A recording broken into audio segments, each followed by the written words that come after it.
بسم اللہ الرحمن الرحیم الحمد للہ رب العالمین والصلاة والسلام علی سید الانبیاء والمرسلین وعلی آلہ واصحابہ اجمعین اما بعد۔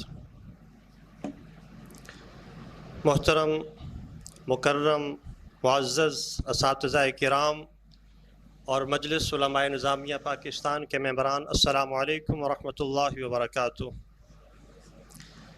آج کا یہ دن میرے لیے انتہائی سعادت کا باعث ہے کہ میں اپنے مادر علمی جامعہ نظامیہ رضویہ لاہور اور مجلس علماء نظامیہ پاکستان کے اس عظیم فورم پر حاضر ہوں۔ مجھے جس موضوع پر لب کشائی کرنے کا حکم دیا گیا وہ ہے تنظیم سازی کی اہمیت۔ تنظیم اور نظم و ضبط محض کسی دنیاوی ادارے یا نظام کو چلانے کا نام نہیں، بلکہ یہ دین اسلام کا روح رواں اور شریعت مطہرہ کا بنیادی تقاضا ہے۔ دنیا میں پراگندہ اور بکھری ہوئی علمی اور عملی صلاحیتیں کبھی بھی مؤثر نتائج نہیں دے سکتیں جب تک انہیں ایک نظم اور تنظیم کے دھاگے میں نہ پرو دیا جائے۔ تنظیم کے لغوی معنی موتیوں کو سلیقے سے ایک دھاگے میں پرونا اور لڑی بنانا ہے۔ تنظیم سازی سے مراد ایک ایسا باقاعدہ عمل ہے جس کے تحت افراد اپنی انفرادی صلاحیتوں اور وسائل کو ایک متعین مقصد خیر کے حصول کے لیے ایک امیر یعنی سربراہ اور قواعد و ضوابط کی پابندی کے تحت مربوط اور منظم کرتے ہیں۔ انگریزی میں تنظیم کا متبادل آرگنائزیشن ہے۔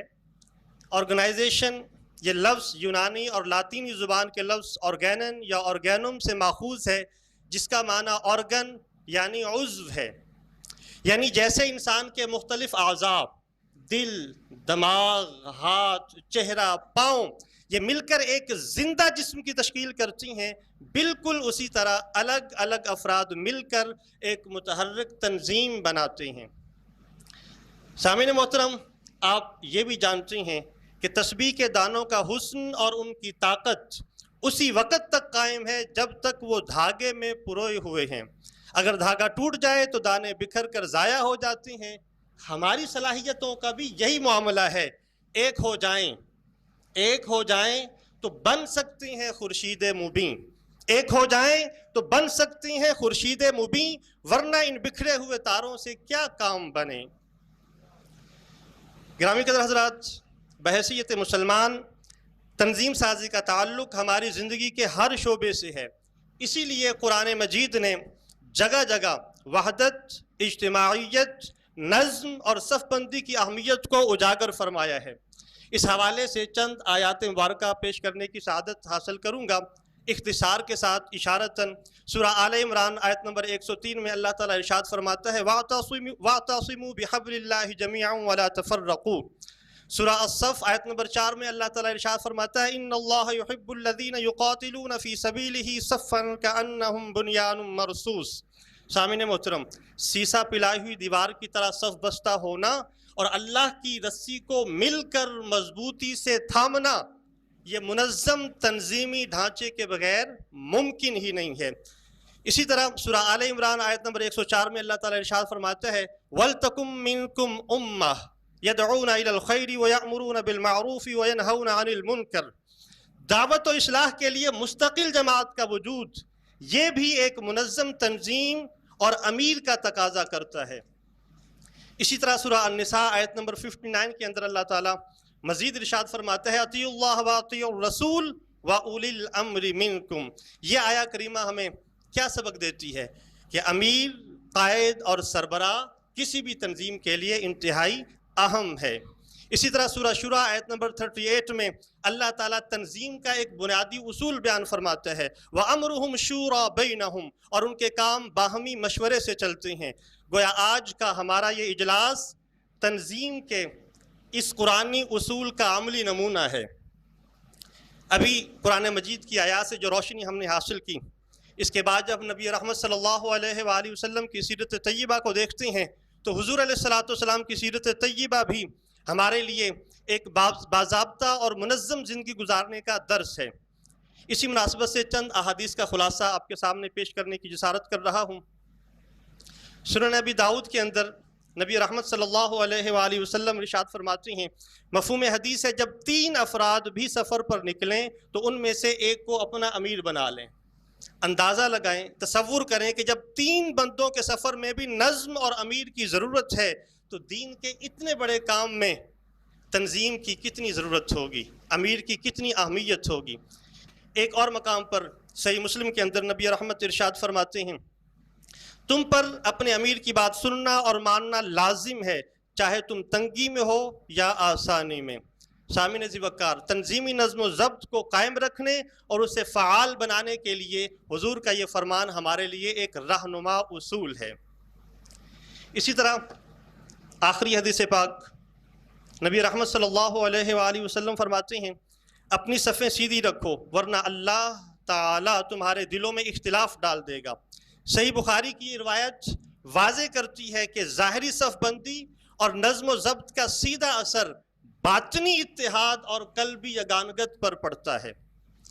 قرآن و حدیث سے روشنی اور رہنمائی لینے کے بعد گرامی قدر حضرات، سیدنا ابو بکر صدیق رضی اللہ تعالی عنہ کا فتنہ ارتداد کے وقت 11 عسکری کتائب و لشکروں کو منظم کرنا ہو، یا پھر سیدنا فاروق اعظم رضی اللہ تعالی عنہ کا بیت المال، دیوان اور عدالتوں کا باقاعدہ تنظیمی فریم ورک قائم کرنا ہو، ہماری پوری تاریخ اس بات کی گواہ ہے کہ اسلام نے ہمیشہ منظم کاوشوں کو ہی بارآور بنایا ہے۔ آج مجلس علماء نظامیہ پاکستان کے اس عظیم پلیٹ فارم پر ہم سب کا جمع ہونا اس بات کا عملی ثبوت ہے کہ جامعہ نظامیہ کے فارغ التحصیل علماء تنہا اور پراگندہ کام کرنے کے بجائے ایک منظم تنظیم کے تحت یکجا ہیں، اور اس کی ضرورت بھی ہے کہ موجودہ دور میں انفرادی صلاحیتیں اور تنہا کوششیں فکری اور اجتماعی چیلنجز کا مقابلہ نہیں کر سکتی۔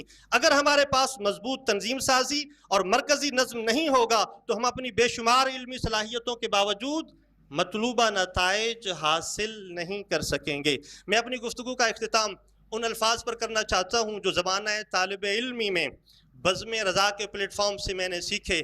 ان الفاظ میں کچھ اضافہ ہمارے محترم دوست علامہ انوار حشمتی صاحب نے بھی کیا، میں ان کا شکریہ ادا کرتا ہوں۔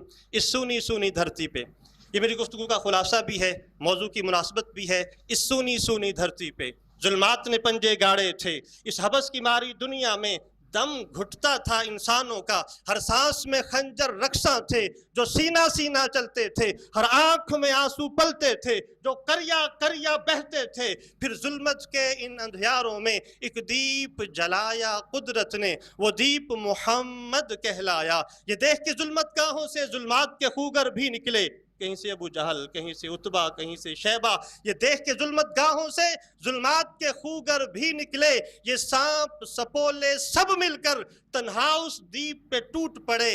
اتنے میں کچھ پروانے بھی اس دیپ کی عظمت کی خاطر گھر بار لٹانے آ نکلے۔ وہ دیپ جلا جو مکے میں، اس دیپ سے لاکھوں دیپ جلے، کچھ دیپ صحابہ کہلائے۔ ایک دیپ جلا اجمیر میں بھی جسے خواجہ خواجہ کہتے ہیں۔ یہ کہتے ہیں کا لفظ بڑا اہم ہے اور اسی میں آپ کا امتحان بھی ہے۔ امید ہے آخر میں آپ اس میں کامیاب بھی ہوں گے۔ وہ دیپ جلا جو مکے میں، اس دیپ سے لاکھوں دیپ جلے، کچھ دیپ صحابہ کہلائے۔ ایک دیپ جلا اجمیر میں بھی جسے خواجہ خواجہ کہتے ہیں، ایک دیپ جلا بغداد میں بھی جسے غوث الاعظم کہتے ہیں، ایک دیپ جلا ہے سندھ میں بھی جسے غازی بابا کہتے ہیں، اور ایک دیپ نے خراساں سے آ کر لاہور کی دھرتی چمکا دی جسے داتا داتا۔ امتحان ابھی آگے ہے، امتحان ابھی آگے ہے۔ ایک دیپ نے خراساں سے آ کر لاہور کی دھرتی چمکا دی جسے داتا داتا کہتے ہیں۔ اس دھرتی کی یہ ریت رہی کہ دیپ سے جب بھی دیپ جلے سب روشن روشن ہوتا ہے۔ جس چلمن میں تم بیٹھے ہو، اس چلمن کی ہر رونق میں جو چمک ہر آنکھ کو بھاتی ہے، وہ چمک جو چاند کو شرم آئے اور پھولوں کو وہ مہکائے۔ جب ایسے دیپ جلیں جگ میں جو لمحات کا سلسلہ توڑے نا، جن سے پھر لاکھوں دیپ جلیں جو روشن کر دے جگ سارا. ہاں داتا کی نگری میں، داتا کی نگری میں ایسا ہی ایک دیپ جلا جس نے موڑا رخ طوفانوں کا، جس سے نور کے دریا بہتے ہیں. العلم نور.